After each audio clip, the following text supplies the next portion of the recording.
Fast পাওয়ারে কাজ করতে গেলে একটা এক্সেল শিট লাগে। আর এক্সেল শিটটা কীভাবে সেট আপ দিতে হয় সেটা দেখেন সবাই। এক্সেল শিটটা সেট আপ দেওয়ার জন্য প্রথমে যে এক্সেল শিটটা লাগবে, এটা আপনাদের যে গ্রুপ আছে ওই গ্রুপে ওইখানে থাকবে।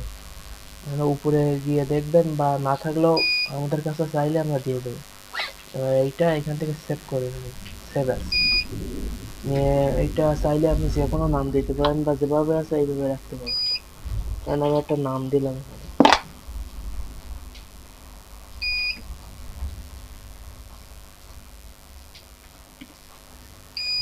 এখানে চাইলে আপনি যে কোনো নাম দিতে পারেন, দিয়ে এই সেভ দিন, দিয়ে এরকম নোটিফিকেশন আসলে এই যে শো ইন ফোল্ডার দিবে, দিয়ে এই যে এই ফোল্ডারটা তৈরি হয়ে গেছে। এখান থেকে মাউসের যে বাম বাটন আছে ওইটা ধরে, ওইটা দিয়ে এখানে চেপে ধরে এই যে পার্ট 1 2 3 এইটার উপরে চেপে ধরে এই যে বাইরে টেনে টেনে ছেড়ে দিবেন। এই যে দেখেন ওইটা আমার বাইরে চলে আসে। আর এইখান থেকে এর ভিতরে গিয়ে সেট আপের প্রয়োজন আছে, এটা ক্লিক ওপেন করবেন এই ফাইলটা।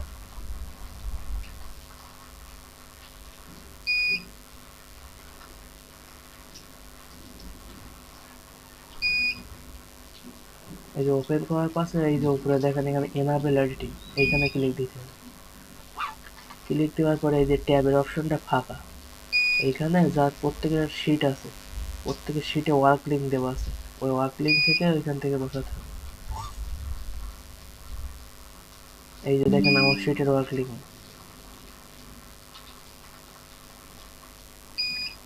এইটা এখান থেকে কপি করে ওই এক্সেল শিটের ট্যাবে বসিয়ে দিতে হবে।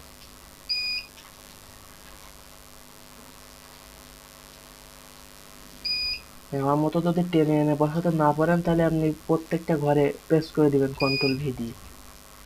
দিয়ে এই যে ওপরে এইটা কিন্তু সবচেয়ে গুরুত্বপূর্ণ জিনিস, এই যে যে কোনো কিছু বসানোর পরে এই যে ওপরে এই সেভ বাটন, এই সেভ বাটনে কিন্তু অবশ্যই সেভ দেওয়া লাগবে, নাহলে কিন্তু কাজ হবে না, কাজ সবই নষ্ট হয়ে যাবে। এবারে তারপরে আপনার শিটে যে প্রক্সি আছে 10টা প্রক্সি নেবেন।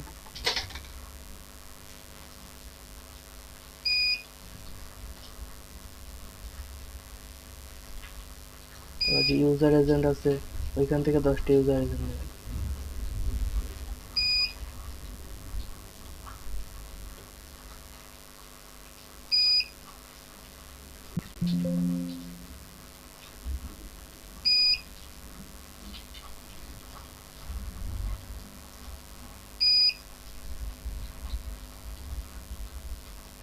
অনেকে এরকম আসলে আর খুঁজে পান না, এই যে নিচে দেখবেন একটা বার আছে, এই বারটা এইভাবে টান দিবেন, এলে আবার চলে আসবে।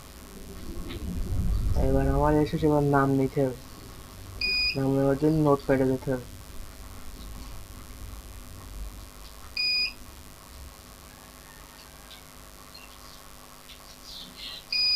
এখান থেকে 10টা নাম নেবেন, কাট করবেন, নাম কিন্তু কাট কন্ট্রোল এক্স দিয়ে, বা আপনি মাউসের দিয়েও কাট করতে পারবেন। এই যে এখানে এই যে কাট, কাট করে এক্সেল শিটে বসাতে হবে।